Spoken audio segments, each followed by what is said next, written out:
O 8 de janeiro, na verdade, é o que está em disputa, né? São narrativas, né? Essa palavra que ficou tão mal falada hoje em dia, mas são narrativas que a gente está disputando agora. A estratégia do advogado de defesa, né, o Sebastião Coelho, foi justamente uma estratégia que já está sendo usada pelo bolsonarismo desde que o 8 de janeiro aconteceu, né? Pobres velhinhos, pobres motoristas de Uber, de aplicativo, pessoas que não têm renda suficiente foram lá e deu no que deu, com bolinhas de gude, machado, armas ineptas, né? Absolutamente é, não perigosas para fazer o que fizeram, né, para dar um golpe de Estado, foram lá e, enfim, atentaram contra o patrimônio público. Essa foi uma estratégia e é uma estratégia que vem sendo divulgada amplamente nas bolhas bolsonaristas, como a gente já tem acompanhado desde que aconteceu o grande ato.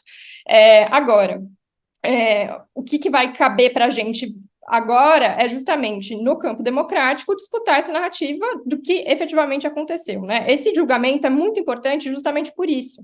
E esse julgamento, que foi muito importante, né, o que começou hoje, ele vai ter efeitos a longuíssimo prazo, né? Então, hoje foram os 4 primeiros réus. A gente está falando de centenas né? A gente fala centenas de réus que já estão em julgamento, que vão ser julgados, e réus de diferentes qualidades. Então, tem réus, tanto que a gente fala de 4 grandes conjuntos, né? Eu acho que o professor Gustavo Sampaio falou justamente sobre isso. Réus que foram intelectualmente responsáveis pelo crime, réus que foram financiadores, agentes públicos que se omitiram e os executores materiais que para os quais foi efetivamente mais fácil adquirir a prova toda, e aí estão em julgamento agora. O que é importante a gente pensar sobre a imagem do tribunal e a imagem, né, do Brasil nisso é que efetivamente eles estão sendo punidos. Então, a grande esperança da impunidade que motivou caravanas, né, para a festa da Selma em janeiro está sendo erodida a olhos vistos, né? Então, essa é uma primeira camada muito importante. Agora, o que é também muito relevante de destacar, e a gente não pode deixar como um fato menor, é que também a defesa vem falando justamente sobre ser um julgamento político, né? E o julgamento político, a gente tem uma grande trajetória aqui no Brasil de falar que os julgamentos do STF são políticos, principalmente quando os julgamentos envolvem políticos da alta cúpula. Aqui a gente está falando de executores materiais, então o cenário é bastante diferente, né? Infelizmente, uma grande alusão que vem à cabeça logo é o julgamento do Lula, que anos depois foi invalidado justamente por incompetência, o que para qualquer pessoa que estuda direito, eu sou formada em direito, inclusive fui aluna do ministro Alexandre de Moraes, é uma grande barbaridade, né? A gente fica muito estarrecido, né, de anos depois, por uma questão que é chamada questão preliminar, ou seja, ainda antes de discutir o mérito, o que foi aquele caso, ser anulado. Então, uma questão que é muito importante, por isso que o ministro Alexandre de Moraes, que é o relator da ação, gastou muita tinta, gastou muitas palavras hoje, muitos minutos falando, foi justamente dessa preliminar que foi arguída pela defesa, né, de que é absolutamente incompetente o juízo do Supremo Tribunal Federal. E aí que, né, o professor Gustavo estava falando justamente dessa grande controvérsia da conexão dos casos, né, como a gente está falando aqui de 4 classes de atores que se envolveram no ato do 8 de janeiro, a gente está falando a hipótese, né, justamente da acusação, né, do Ministério Público e justamente da Procuradoria, né, Geral da República e do ministro relator é que são conectados, então, de fato, o Supremo Tribunal Federal tem a competência. Agora, daqui para frente, isso são os 4 primeiros casos, a gente nem terminou o primeiro, né? Só 2 ministros julgaram para o primeiro caso, ainda tem muita água para acontecer, para rolar por debaixo da ponte, como se diz, né? Muito julgamento para acontecer, muitos votos para serem proferidos, e o que a gente tem que ver daqui para frente é efetivamente como que vão se comportar os atores. Nas bolhas políticas bolsonaristas, pelo que eu apurei, ainda está um silêncio, né? Acabou de acontecer, estão falando da recuperação boa para o Bolsonaro, né, que é um ator que já vem sendo desclassificado faz um tempo, porque a gente já teve o julgamento da inelegibilidade, tem o caso das joias, a recentíssima delação do Mauro Cid, a Polícia Federal. Então, tem muitos fatos políticos relevantes que estão erodindo essa imagem que foi amplamente divulgada nas bolhas bolsonaristas de que a gente tinha liberdade de expressão, que eles, né, tinham liberdade de expressão para tudo, para, enfim, demover o Estado de Direito, atentar contra a democracia, os poderes constituídos, porque tudo era lícito dentro do guarda-chuva democrático, né? Então, eu acho que essa é Marina, uma frente de atuação muito importante. Marina, você citou aí a anulação do julgamento do presidente Lula, agora presidente Lula, né?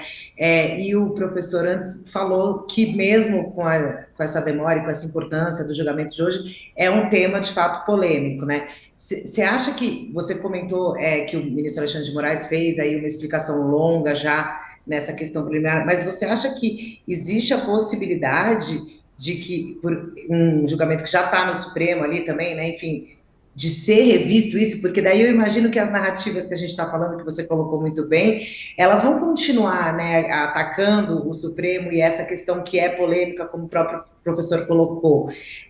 Você vê alguma possibilidade ou você acha que o ministro relator, ele amarrou já fazendo, digamos assim, uma vacina para isso? Acho que tem uma resposta curta e uma resposta longa para isso. A resposta curta é: a gente tem que ver como os ministros, o resto dos ministros vai votar, né? Porque até agora Uhum. só votou o relator e o revisor. E o relator votou num sentido, que é o, né, de denegar essa preliminar que alude à incompetência do Supremo Tribunal Federal. Então, ele basicamente falou: defesa, não, você está errada, o Supremo Tribunal é sim competente para julgar. Agora, o revisor votou contra, falou que na verdade, incompetente, o Supremo Tribunal Federal. Agora, a gente precisa ver como que os outros ministros do tribunal vão se comportar. Essa é a discussão fácil, vamos assim dizer.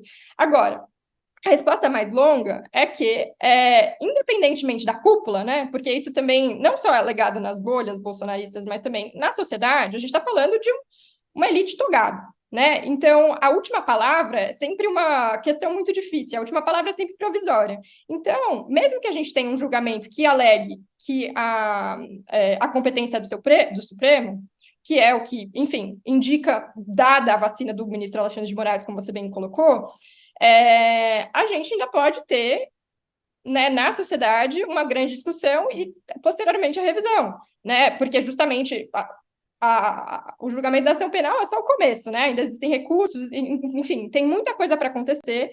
E a gente está falando dos primeiros réus, dos primeiros 4 réus. Tem ainda, enfim, uma maré de réus para vir. E a gente vai apurar o que, né, tanto no âmbito das instituições quanto no âmbito da sociedade, vai ser, enfim, efetivamente disputado como a narrativa do que aconteceu e do que deve acontecer daqui em diante. Claro que a gente está falando aqui também de um cenário que é muito desconfortável, né? Ninguém aqui acha que, né, como o próprio ministro Alexandre de Moraes também aludiu no seu verbo, no seu voto, né? Ninguém aqui acha que isso deveria acontecer, né? Como se fosse um domingo no parque, que foram para o Hop Hari, para o Beto Carreiro, sei lá. Mas a gente estava falando de uma coisa, na verdade, muito séria, né? De um ataque absolutamente assim, impensável, sem precedentes na história do Estado brasileiro recente, né? Desde a redemocratização. Então, justamente falando nessa democracia, né, em tempos de crise, a gente teve que ter, né, a gente viu nos últimos 4 anos a atuação de um Supremo Tribunal também em razão, né, dessa crise, né? Começou então nos tempos de Covid, né? Porque até antes, né, antes da Covid, a gente só tinha o precedente do inquérito absolutamente heterodoxo das fake news, e depois continuou efetivamente com o Supremo se empoderando, vamos assim dizer, para agir contra os desmandos da presidência da República e do seu entorno. Então, a gente está vendo como se fosse, né, um rescaldo ainda do que está acontecendo, né? Então, a defesa, por exemplo, alegou justamente, vocês deram um salvo-conduto, o Supremo Tribunal Federal, vocês não impediram as pessoas de ficarem na frente do quartel, né? Ali já estava sendo gestada muita coisa. Então, as instituições não reagiram antes. Vocês deram sinalização para a população como se isso fosse normal, mas a gente está falando também, né, de um conjunto de atores e de uma estratégia de ação que foi muito além, né? Depredação do patrimônio público. Foram vários os crimes alegados, né? Para além do mero dano que o ministro Cássio Nunes Marques, que acabou de votar, né? Inclusive, acabou de concluir o voto, divergiu parcialmente do ministro Alexandre de Moraes, primeiro falando que o Supremo Tribunal não é competente. Se considerarem que ele é competente, falando que a maioria dos crimes pelos quais o réu foi acusado não efetivamente aconteceram. Não tem como individualizar a conduta dele para alegar esses crimes, só o crime de dano, né, basicamente, e aí, enfim, eu acho que é mais ou menos isso que a gente tem que falar, né, a gente teve esse rescaldo todo, a gente está vendo ainda as consequências disso, são consequências duras que a gente vai amargar ainda por muito tempo, e que são narrativas que a gente vai disputar tanto no nível das instituições, quanto no nível da sociedade civil, né, e é importante justamente a gente pensar nessas esferas paralelas que acontecem. Marina Barreto, cientista política do SEBRAP, do